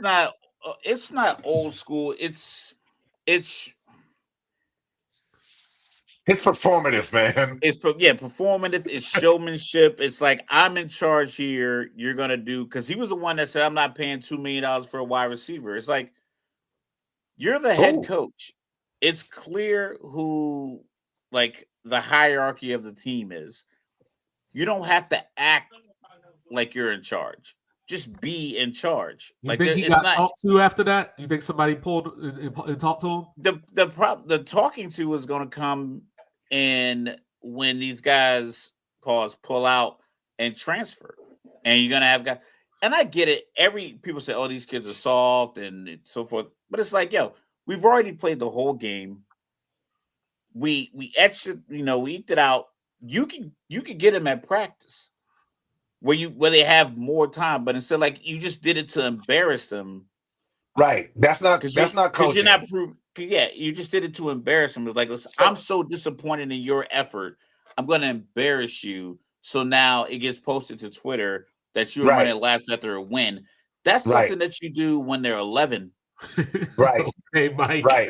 Okay. Your kid goes to school, right? Your kid goes to school. Your kid makes a mistake, right? You can yell at the kid in front of the entire, come to their recess and yell at the kid. Yeah. Some people may say that's parenting. No, that's embarrassing. That doesn't win you a better relationship with your child. That doesn't make your child trust you more. That doesn't make your child want to do better for you. But if you wait until that child gets in the car and say, "Yo, man, listen, I'm very disappointed in what you did today," you have a personal conversation and you tell them, "Hey, I expect better from you, and I'm gonna be watching to see that you do better." He can do that, and that's still coaching. That is still coaching. Yeah. If he takes his kid in the locker room and says, "I'm disappointed. Now we're gonna run laps in this locker room." I mean, if you're gonna do it, we're gonna run laps around the locker room in the lobby area or something like that. Not in front of cameras where you're being performative. And when you say, "Oh, well, I'm not paying $2 million for a wide receiver," all you're doing is making sure that you'll never have a wide receiver that's worth making $2 million. You're not winning anything. And to Mike's point about the military, yeah, you praise in public and you correct in private. You don't just put people. Sometimes, like, listen, I remember as a young airman, I had a military training leader say, "I will break my foot off in your ass, Airman Relly," because I was not on my dean. But everybody needed to hear that because collectively we were all fucking up. I was a student leader, so I understand that. But he didn't have us doing push-ups in front of other squadrons, embarrassing us in front of the other units. It was like, this is us in this parking lot. Rutley, Exactly. you came out here late.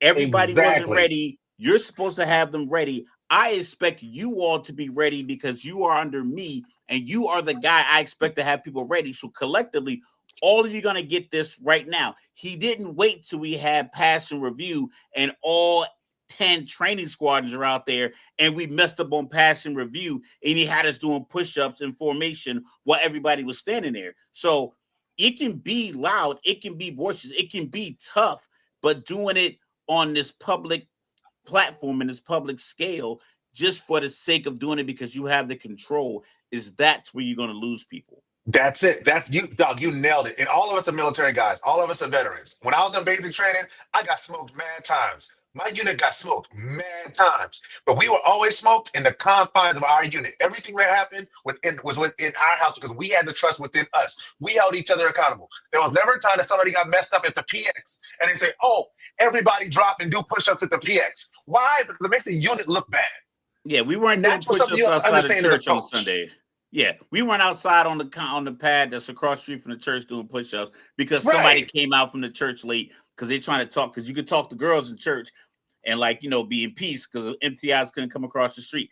They got us back at the dorms, though. Well, to get back to the dorms, it was on. Oh, before we went to go eat? Oh, y'all went to go eat? Shower, run to go? Nuh-uh. Down. We're at your 500 push-up limit. I got to start doing sit-ups. So we hit that 500 limit a few times, and we were doing flutter kicks, but we did it under the overhang at the 320th. We didn't do it marching down the street, stopping traffic, doing push-ups because I'm in charge of you. I want you to do push-ups right now. That's right. And when you got to do it in front of the cameras, it's all performative. And that's something that does not build trust. Like, you will not build trust by embarrassing people. And I don't know if any parents are watching this, but you will not build trust with your child by embarrassing them in front of their friends. You may think it does. You may think it builds character for your child, for you to videotape that beating that you put in them and so you can put it on social media to show how much of a parent and how in charge of your kids you are. It doesn't. It embarrasses them, and they will never have the relationship with you that you want them to have. And if you're coaching them, it's the same thing. And that's why the transfer portal is so loaded with kids, because they don't trust these guys to stay around with them. They don't trust that they actually believe in them long term, and they know that they're just using them. And then when you're a coach like that, yeah, you're just using me, and I'm gonna walk out on you the first chance I get. Sorry, I'm done. So, Ohio State and Grambling gave us our last installment of Mortal Kombat. You know, yeah, that's done. They should X all of these future games. Shut it down. It don't make sense, dog. It doesn't make any sense. The players you're getting are 19 and 20-year-old freshmen. They go to Ohio State. You're getting so. You're getting these. You're putting players in a position where they're just being torn. What was it? North Carolina A&T said I lost 3 quarterbacks. They put up 60 points on us. Yeah. He has a season he has to coach. He has to, like, he had to coach. He has a season he has to finish, and he can't. He won't be able to do it if he's playing games where you're just being thrown like lambs to the slaughter. So I don't think the money's Yeah. worth it. I remember Dion talked about it when I believe he was at Jackson State before he went to Colorado, and he was talking about the money. He was like, if you think about it, if a school gives you $3 million, you still got to get the players out of your region normally to wherever they are. You got to house them in hotels. You got to feed them. You got to pay for this. You got to pay for this. You got to pay for that. And then you go out there and get your butt whipped. And I done spent half the money you gave me just to get here. So like he's like that 3 million. Y'all hear the number 3 million to $4 million. He's like, man, most of that money goes just to getting the game. And then when they get back, that money doesn't go to the football program. It goes to whatever department contractually gets the money, and they divvies out between everybody else. It's not like, oh, they get they get the money. So there's only so much coaching can do. I know it's about X's and O's, but a lot of times it's Jimmy's and Joe's. And if my Jimmy and Joe is 6'4", 235, and he plays quarterback, like that's a lot to take on when you're, a small school. There's one team we haven't talked about yet that should lose their top 5 ranking just based on what they did in week 1 and 2. That team is the University of Georgia. If you come out and play 2 teams like Georgia played in week 1 and week 2, you should not be in the top 10. These guys are out there playing actual games, and you are playing Marshall and Austin P. Austin P. Hey, before you go any further, Dog. Marshall is a FBS team, by the way. I know they are. But they lost their whole program. But Austin P is a FCS team that beat a FBS team the week before. Was it Georgia or someone on Georgia's level? No, it was Middle Tennessee State. So look, this is my. How much would Georgia beat Middle Tennessee State by 2-5? Well, it looks like 28-6. That's what they beat Austin P by. So. 78. Well, they beat Austin P 28-6. But my point is that one, how I feel about preseason rankings. I'm not going to even get into that. Right. But if you come into it with the preseason ranking and you play nobody, and these other guys out of here are playing 2, 3, 4, 5, 6, 7 in the nation, you should fall back because you're not playing anybody. Until you play somebody and show that you belong, you should lose your ranking. Sorry, that's my thing. So I got a little bit of a different thought on this. Saying as Raph knew I would. Of course, that's why you're 2-5. So I think it's the system. I don't think it's necessarily the games. I think that the games need to be more, I don't know what the word is, monitored or leveled. So, like, for example, right, you got an Ohio State. Mm-hmm. You got no business playing a Grambling. You can play North Dakota State. You know what I mean? You could play the top echelon of the FCS. Like in the last 5 years. Yeah. Hold on. In the last 5 years, FCS teams have 34 wins over FBS teams. How many wins do FBS teams have over FCS teams? Go. Oh, I'm sure it's probably triple that. But the point being, probably. But the point being, I promise you, it's more than triple. It could be. The point being, though, I don't think there's a problem with playing FCS schools. I don't like it as a fan. The problem is the FCS schools that you're playing. You know what I'm saying? There's no reason for these HBCUs to be on the field with some of these teams because they're just not elite, period. Teams like North Dakota State, South Dakota State, Montana State, and I'm not talking about they're going to come in here and beat, Michigan, or they're going to come in here and beat Alabama or anything. But there's a couple of things here, Rez, and you might appreciate this. This is where something like relegation would come in. Yes, it would. This is where something like relegation would come in. Because I've seen North Dakota State beat Kansas, beat Iowa State, take Colorado down to the last possession, play Arizona down to the last possession. You got to get relegated, and the money has. No, I know. That's why it would never happen. That's why it would never happen. So, but the problem, I don't think the problem is the games. I think the problem is the teams that you're allowing to play these games. You know, because like say like Morgan State, my HBCU back in Baltimore, they could play a MAC school. They ain't got no damn business playing an SEC school, Big 12 school or any of that.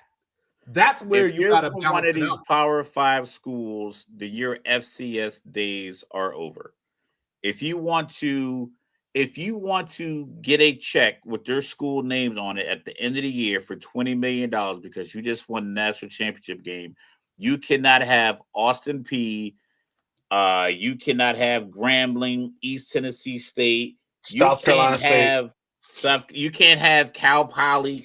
Shout out to Utah. You can't have Cal Poly on your schedule. You simply have to have a melting pot of Power 5 schools. It's plenty of them. If you want to play Troy, nope. You got to play somebody Kent State's not that good, but you got to play Miami of Ohio, Kent State. You got to play one of these teams at least that's in a region.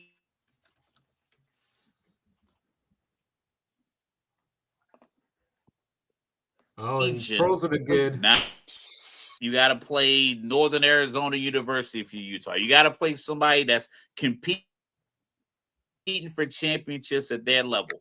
And that's to the what I'm FCS saying. team, it doesn't count as a loss. That's what I'm saying. But also, there are some advantages to this, though. Like some of those Grambling kids, and I feel for them. They got shut out. I think it was 70-0 or something along those lines.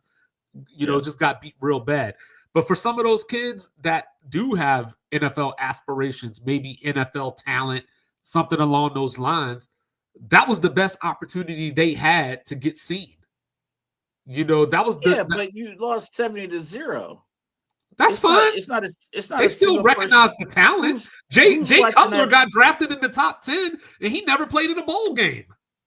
That's not getting beat 70-0. He was at Vanderbilt, and he's 6'5", 230. He's I knew that was coming. You know what I'm saying? No, but the thing about it is, though, like, to your point, the system is the problem because these schools are dependent on that money. And granted, Dion broke it down, but those schools need that money. You make it 0 week. I know they want to have this exciting opening to college football. If you want to play Grambling versus Ohio State, you play it August 30th. I didn't hear Rez complain when the Citadel beat Georgia Tech 2 years or whatever, like 2019.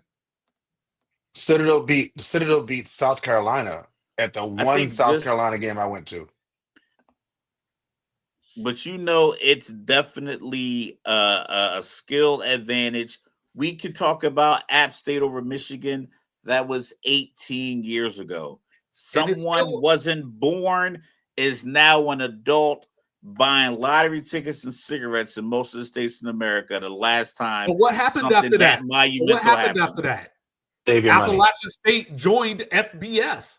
Some of these teams play these games as a gauge. And like Delaware came to FBS this year. They beat Navy a couple of years ago. You got Missouri State, played at Arkansas 2 or 3 years ago, went into halftime tied. Now they're in FBS. So like some of these schools have but they're in FBS too. Just to say FBS, but they have no chance. No chance in hell. Of the upper echelon 100%. FBS. But you know what FBS does have? FBS has the money.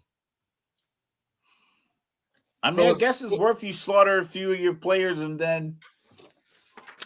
Yeah. Well, the guys that they don't know reap the benefits. Logical. This was the time. This was the time for you to use your weights and heights and stuff, man. He did it. He brought it up. We have the FCS, FBS. Oh yeah. You got your I said it. You got your 6'5", I said it. 6'4", 234 quarterback. He brought it up. You got your 5'10". 5'10" wide receiver. That's what I said. Some of these schools. I'm a simple guy. Some of these schools like Liberty. Simple things work. Some of these schools like Liberty, though. Hey, that Michigan team beat Tim Tebow, Mike. Hey, but like Liberty. Oh, shoelace. You know what I'm saying? Yeah. 2017, they beat Baylor. They joined FBS the next year, had an undefeated season. So like these things happen because You some talk about schools Liberty, have but to Liberty start there plays. because to You come to talk about Liberty FBS. plays terrible teams though. Well, to come to FBS, you have to have a conference invite. So you know what I mean. So a lot of these schools are, like I said, using these games as gauges to look at our program. But none of we the FBS feasible or not? None of the HBCUs have the guys in the Correct, trenches. and that's what I said. They should not. Yeah. The HBCUs should not be playing that. If Liberty's a cult. If you're playing, yeah, It true is. indeed. If they're playing in their championships year after year, like North Dakota State, South Dakota State, all these other schools, if you're up there where you're playing for championships every year, then an invite or a conversation or a meeting of the minds, that makes sense. But for Ohio State, whatever bread they broke off to beat Grambling is probably less than what they're paying their left tackle and NIL money. So it's not like, oh, they're doing like this great favor. They're literally physically slamming these undersized players into the turf and like, here's some money. They paid them $1 million. $1 million. Y'all beat Tim Tebow, Mike. I don't care what your record was. Y'all beat Tim we Tebow. Believe the game is dangerous or not? And they were 9-4, if I remember correctly, Mike. I think they were 9-4. There's weight classes in combat sports for a reason. Right. It's levels to this. Do we believe this game is dangerous or not? Do we believe does it get more or less safety? dangerous? Does it get more or less dangerous when you have guys as big as these guys are in FBS playing against these little guys in the FCS, bro? Like, come on, man. So can I throw an idea at you guys? Do it. Yeah, you gotta believe in I don't player know if safety. y'all remember this. I don't know if y'all remember this, but this was probably about 10 years ago. In the NCAA tournament, the small conferences were upset because, they were losing out on spots to like a 19-13 ACC team or whatever, right? Yeah. So they came up with this concept called bracket busters, and you would have like Murray State play against Gonzaga. That gives you a chance for a resume win. Hey, look at us. Do you think that's now that we have a 12 team and soon to grow college football playoff? Do you think that football could do something similar? So like, say like your James Madison plays against Boise or something, or no? No. Nothing would interest me less. Basketball, your size, speed, execution, that's a variable that can benefit either team. You can have a guy that can shoot well and he just happens to play in Vermont. You can have a guy that can rebound well. He just might be 6'2" or 6'3" versus a 6'7" or 6'8" guy that Auburn would get. But he can do that job well. And he can't get beat up. Like that's the part. He can't get beat up. You can't hit him. You can't be like, boom. You can have a 6'2" Steph Curry at Davidson. Hold up. Time out. Real quick. Mike, let me ask you a question. Who's the unorthodox statistician on this show? That's you. Who is it? Because let me run you through this real quick. Michigan lost to Appalachian State. They lost at home the next week to Oregon, 39-7, right? Fell out of the top 25. The week after that, they shut out Notre Dame. They beat Penn State the week after that. They got ranked.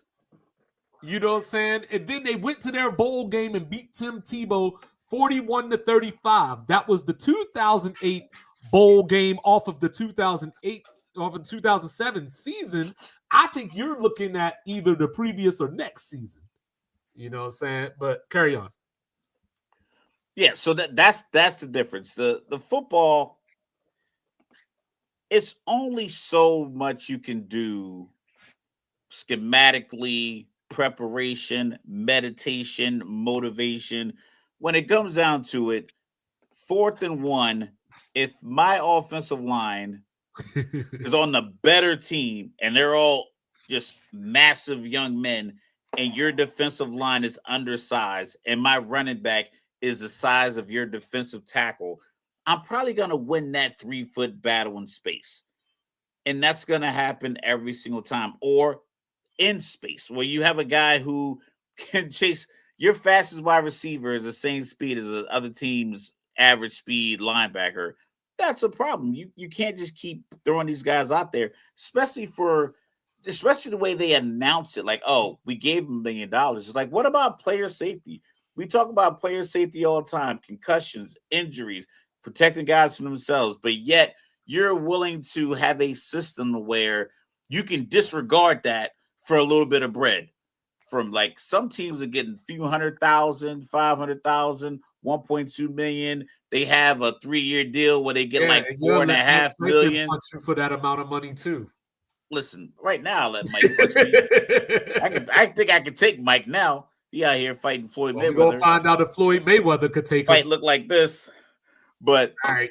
So I'm just saying, like, it's just a matter of player safety and just aesthetically. Like, do I really want to spend whatever amount of money it takes to get from my house? Because Ohio State has fans everywhere, and it's like, hey, son, let's go see Ohio State game.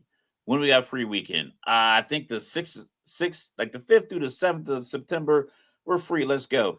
And you go up there and you watch them beat some FCS schools 70-0 or HBCU 70-0. Or you can be like, yeah, Dad, I thought this was going to be a tough game for us. So it's like, who are you? Who's really benefiting from it? Ohio State didn't work on anything. They didn't learn. They didn't put anything on film that's like, you know what? We really need to work on this next week. And Grambling got nothing out of it because even the $1 million, the $1 million is gone. That's already spent. $1 million for a game they just played 3.5 days ago is already gone. But guess what would have happened if they didn't have that $1 million? Then you sell some more hot dogs.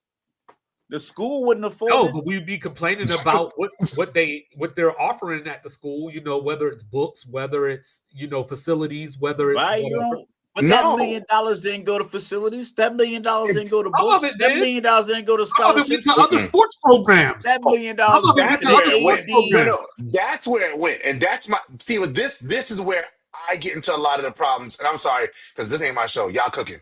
No, do your thing. Yeah, this is where my problem comes in. Is those kids go out and get mauled to cover other sports, which is why my thing is always, okay, cool. We want to talk about the money in these sports. If we're going to talk about the money in these sports, then the money that you generate for your sport should stay within your sport. I don't want to see the South Carolina State team in Williams-Bright Stadium getting mauled so that the chess team can travel to Tennessee for a match. I don't want to see that. And that's why I said it's the system. You know what I'm saying? I hate it. It's the system. But real quick before we get out of here, I promised Mr. Logical I would save him a few minutes. So, what I'm saying, Raph? Yeah. Let's talk about it. It's nothing crazy. Just I don't understand the stupidity that I read in these sports groups. It's excessive. Oh, it's so stupid. I know you and Rez was like, listen, don't engage it.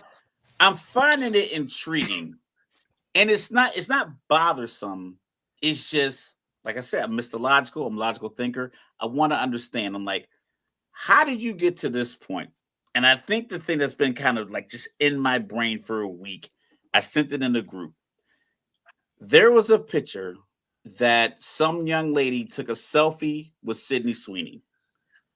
We can look at America's scale of beauty. Did she have good genes?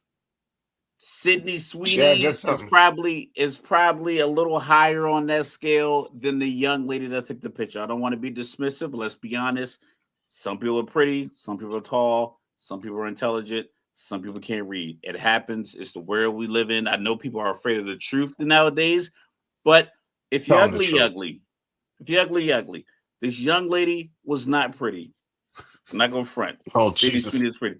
So she took a selfie. It gets worse. It gets worse. She took this selfie, and in the bottom of the selfie, she posted, "Today I showed Sydney Sweeney what a real woman looks like." And I'm like, what? And I'm thinking, I'm looking at my phone. I'm like, why am I? I gotta see this photo. I think I still have it. I was like, why am I seeing this on my phone? I'm not on any of these pop blogs. I'm like, why am I seeing this in this sports group called like NBA's greatest debates? I'm like, why am I seeing this in this group? So then some knucklehead put under it, this is how you bronzexuals think when you say MJ's the GOAT. I'm like, did you really wake up at 5 a.m., take this picture, and try to make a correlation between Sydney Sweeney, a stranger, Didn't even Michael brush his Jordan, teeth and LeBron? first. I'm like, dog, don't you have a job? Like, do something productive. Like, how you have this level of hate? And everybody was under the comments like, dog, come on. Like, I get it. Like, the people like, yo, I'm a Jordan fan, but God, this is a stretch. But I'm like, this is the kind of stuff I see every day. And then like, I'll look at it. I'll pull up something right now. Like, let's see. We'll whatever. Okay, here we go. All right, NBA's greatest debate room. Tim Duncan got 5 rings. Bron got 4. That means it's MJ and Kobe and Tim. That was 8 hours ago. Yeah, that one. That's the one. No comment, Your Honor. It has 225 comments and 2 shares. So I'm like, what are you sharing this for? This isn't quality information. And it's like this every day. And it's like, yo. So I'll reply to people. I'm like, okay, yo, like, did you wake up this morning and like just want to call hate? Oh, well, you got on my pain. You must be some kind of bronzexual or something. I'm like, I understand something. Because you guys don't really have any substance to your argument, you go to name calling when I ask a simple question. Oh, you think you just, why don't you just block me? If that's the case, I'm like, listen, we used to be able to have conversations. Like that was kind of how we shared information through time before we had computers and shit was etched in stone in books. Like you had conversations written down. That's how you tell a story from one generation to the next. That just pisses them off more. They called me more names. Or you just this bitch ass nigga. I'm like, mad at me because you can't understand why you got up at 8 o'clock this morning before you brush your teeth and wipe the coal out of your eyes, and you hating on a man. They hate on his golf swing. It was 96 comments on his golf swing saying the man even trying to play golf like Jordan. It was 96 comments and 14 shares. Well, there were for and me everything's like that. It's just it's the level of obnoxious and lack of just critical thinking. It just blows my mind. For me, so it's I was on that. For me, it's the extremism. I'll share 2 quick anecdotes real quick. So I was arguing with a Cleveland Brown fan on TikTok yesterday because I was talking about why y'all playing Joe Flacco? Like, is the goal to win 6 games or, whatever. Like, the only thing you're going to get out of it is you're going to pick number 8 instead of number 1 or something along those lines. And then he's like, so we should just forfeit the season? Who the hell said that? Just pick a direction. Second anecdote, so I'm on X yesterday. And there was a comment about I can't even remember what the post was about, but the dude comes at me and he tried to flex his followers on me, like saying like you're a guppy, I'm a whale, and then he's like I'm a bored grandpa, like and I'm like okay, like get whiskey and have a real drink. Yes, I said so. I was trying to take the higher road, you know what I mean? So I was just like, you know what, man? One day we gonna get together, we'll have a beer and laugh about this, and then he's like, yeah, I'll buy you a whiskey, like a real man drink or whatever he said. And I'm just like, why are y'all like this? I have no idea why you're like this. But that's the piece. What's up, Rez? So guys, I'm gonna teach y'all I don't know people. I'm gonna break the internet with this one. You don't have to live like this. There are people. I realize this, and y'all know, like 2-5, more than Logical does. But there was a time that I spent a great deal of time arguing with people on the internet. And then one day I realized these people are arguing on the internet because this is all they got. Like, well, but that's kind of the problem. They don't have wives and children and homes and cars and taxes and like they don't have hobbies. Like this is their hobby. I will not make speaking to stupid people my hobby. And the internet is full of stupid people. In fact, as soon as I realize that someone is stupid, I stop talking altogether. I use a very specific thing that I say to people when I'm really done with the conversation. Oh, hold on real quick. Hold on. I found it. That's what it was. We were arguing about So there was a post where people were saying, "Hey, how come College Game Day didn't go to USF and Miami this weekend? Because they're going to Tennessee and Georgia." And the one dude even brought up the facts, like, "Hey, they've been to Tennessee and Georgia like 3 times over the last 6 years, like that one game."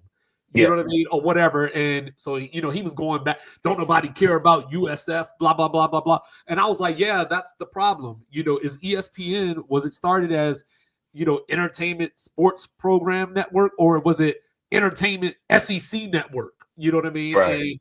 And so he came back in and he was like, well, the SEC, da, da, da, da, da, and then I said, okay. I said, it's funny how y'all remember what y'all want to remember, because last time I checked, Florida State took your flagship and spanked that ass. And then last year, Cal went into Auburn and won. Cal was the only ACC team Florida State beat last year. I brought that up, and then he goes, why don't you go, because he tried to flex because he got more followers. He's like, why don't you go argue with your followers? Your 40, yeah. And then he's like, and then he's like, I could swallow you. Like, and I'm just like, what? Whoa, Oh, hold on, bro. I sir. don't know you like that. I don't know you like that. I mean, you're not 2-5's type. Turn down a swallowing, but I don't know you like that. You're not 2-5's type, sir. So then he's like, yeah, what you need to do, saying to stop being a wannabe blogger and blah blah blah blah blah. And I was like, well, yeah, like, if I was a wannabe, I'd be arguing with more important people than you. The name calling part. I go argue with Kurt Herbstreit instead of you. Is the piece for me. That's the part that I don't get. And like, for me, I'm not an antagonist when it comes to like debate or arguments. I just feel like if you can qualify and quantify whatever your position is, I'll listen. But when you can't, and I have time, I like to just poke. So like, I'll say something like, listen, I get your argument, but if you can read a book higher than Dr. Seuss, I'll listen to you. I just say stuff like that because I know it just gets under their skin. For the most part, I'm just like, listen, all I'm asking is just to qualify and quantify your argument. If you're saying all people are saying this, where are you getting this information from? Oh, you must be one of them. I'm like, I'm not one of nothing. I'm just a person who doesn't agree with you in your stance based off the information you're providing. But then I think about it, it's like, 43% of Americans read below their proficiency levels. So I responded to a guy on one of the comments that he sent, Mike sent to me. He was like, get him. I said, we were talking about the same thing, Cleveland quarterbacks. I was like, Cleveland should not have drafted 2 rookies at the same time because you don't have time to develop them. It's true. Washington, when they did it, they had a first-round guy, and they drafted Kirk Cousins in the 4th round. They didn't have a veteran in the room, so they had an opportunity to develop both guys, and they went with the top pick, obviously, but they had the backup ready when the top pick got injured. This guy gets on saying, Joe Flacco's in the building. When you talk about there's no veterans in the room. And I was reading, I'm like, what is he talking about? I'm like, oh, you didn't understand how the words I put together, how I articulated my point. You didn't understand any of that. You heard veterans, Cleveland shouldn't have done this, and then you shut off all the other information. I was talking about Washington not having a veteran in the room and having 2 rookies and an old guy isn't going to help either one of them develop. He did not reply. That's the beauty part. The other thing, like I said, in his groups, it's just hilarious. I'm just spreading the pod through all these groups, seeing how it goes. I don't go more than 2. I go 3 comments. Because when I do 3, everybody that's engaging, they'll start liking the comment and they'll reply to it.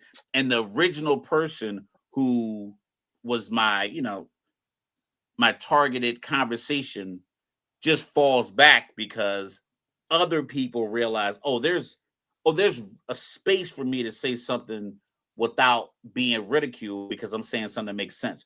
So I'll say 3 things. I get about 6 people that kind of engage, and the original person just goes to the next guy who says, I think they say Bronvestites now. That's the new word they're using. That shows I haven't even heard that one. Of vernacular they're going with here. Why they got? Maybe they like Sydney Star. I understand. We gotta pump this podcast out there, man. We got to get people to see this thing, man. I get it, Doug. I only talk sports with y'all. I promise you. When I say this, like when I'm at the barbershop and people start having sports conversations, I don't say anything at all. Because I know that I'm the only person there with intelligence most of the time. Like I just do. And it's not, it's not an elitist thing. It's just I can spot stupidity a mile away. And to your point, like and Mike said it in the chat, most people read and speak and understand at a third grade level, Doug. I'm not wasting my words on you. I'm just not. Now, if I had something to promote, I absolutely would. I would probably troll more. I'd probably spend more time in these groups to get to build up the engagement because you want people to talk to you. And that's a great way to do it. Like when I'll do a men line, women line, numbers don't. Like I'll try to get it out there. So I'd come in there and argue all day long. Dog, I do not go in sports groups. I hate sports groups for the most part. Only sports group I'm in is the Hot Box. And that is a group chat. It's a chat. It's a thread. Yeah. And we talk to each other. And I don't even talk to everybody in that group. So, like, I'm just saying, dog, there's just levels to it. And y'all operate mentally. And I want to say this, because, again, like I said, I'm a fan of the show. Y'all operate at a level mentally when it comes to talking about sports that is not going to be found in those groups. So I'm hoping that as y'all are dropping these gems, that you aren't arguing so much that the intelligence that y'all speak with is lost. Because y'all are amazing. Y'all are amazing when it comes to breaking down sports and breaking down even just the analytics of the game. So much so that I will watch y'all before I ever turn on a Get Up or a First Take or a Greenie or any of these shows. Y'all are just much better than any of those guys, man. I'm sorry. And while you at it, we appreciate those words. I just want to let Ryan Clark know that he welcome to pull up at any time. You know what I'm saying? You didn't play the game. You didn't play the game. You don't want to talk to you. Oh, yeah, that's true. Damn. You don't want to talk to you. Get fired. He gonna need something. Wait, but he got close. I need you about to close. But I need you about to close. Okay, so my guys who, and I know this is important. And, a lot of people watch this podcast. Ryan Clark, he might be watching this, and my current, soon to be former athletes, y'all are watching it. Y'all are getting into this media space. Understand that you are the media. You are no longer an athlete. You are the media. So you have to talk about sports as the media, and you have to respect the journalists that are in that space because they created the space for you to be in. So you can't be in there calling people out because they didn't play the game and they don't know as much as you do. These people have whole degrees in studying and talking about these sports. Put some respect on their name. Do it.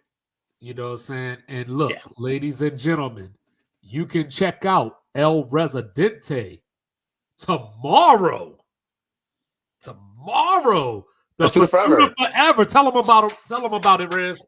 So listen, we are all married men on this podcast, I think, except for Raph. You're not married anymore, are you? Hey, listen, so we talk about these podcasts. You on? All right, so I'm sorry. I don't know. So I'm a married man. I'm a proud, happily married man. 18 years married, been with my wife for 20 years, and we put together this podcast not to tell people what the rights and wrongs are in a relationship, but just to share our experiences. We are not experts. We don't pretend to be experts. We just come on and talk about what's worked for us. We talk about what research says regarding relationships, and we have a really good time because we have a really good time with each other. If you enjoy marriage, if you're in a relationship, if you aspire to relationships, if you are pursuing the having that one person, come join us tomorrow night. We're on YouTube as well as Facebook Live. Come to the YouTube page though, Pursuit of Forever, and you can go to our website www.lootlegacy.com and find out more about us. You can find out about my new book that's coming out November 1st, becoming the A to Z guide to becoming him. There's a lot of great things happening, man. Follow me on Facebook, Instagram, not X. Don't follow me on X. And TikTok. Yeah, do that. Rezaun, REZSAUN. That's me. Yeah. Yeah. Check it out. Gyms, you know what I'm saying? And don't forget, because I gotta say this every time we talk about the Pursuit of Forever. That Paired app. You know what I'm saying? Download Paired app. Yes, get with your significant other, learn things about each other that you think you know, and then you find out that you don't, and then it makes everything that much better. You know what I'm saying? But he is El Rezidente. And of course, up on the top box beside me, he is the one and only, the world-renowned, world-famous, cool, calm, and collected. Always. Born in Texas, raised in Virginia, representing New Jerusalem. New Jerusalem. You know what I'm saying? He is Mr. Logical. Do not bring feelings to a fact fight. Don't do it. And then, of course, down here in the Alamo, I am your unorthodox statistician. Going left so much you thought I was southpaw. I do believe in Joe Hendry. But over Canelo this weekend. You know what I'm saying? Go to Vegas and put that down. This is Sports Reports as Ordered. This is for you. This is for Grandma. And we will be back on Friday to talk more football, getting ready. And before you even blink, the NBA going to be here. So Sports Reports is Ordered. Keep it locked. We love y'all so much. Like, review, subscribe, share, rate, do all the free things. Do all the good things. And be blessed. Hey! Sports reports, no gimmicks, no clowns. 2-5, mythological, we run this town. Real talk only, no chasing, no doubt. From the east to the west, it's the order we shout. Mic check, lights flash, game time, stay ready. 2 vets in the zone, keep the pressure real heavy. Big hits, big plays, yeah, we breaking it down. Truth rings in your speakers, every word is the crown. From the north side hustle to that southern flame. Midwest grind, west coast of the game.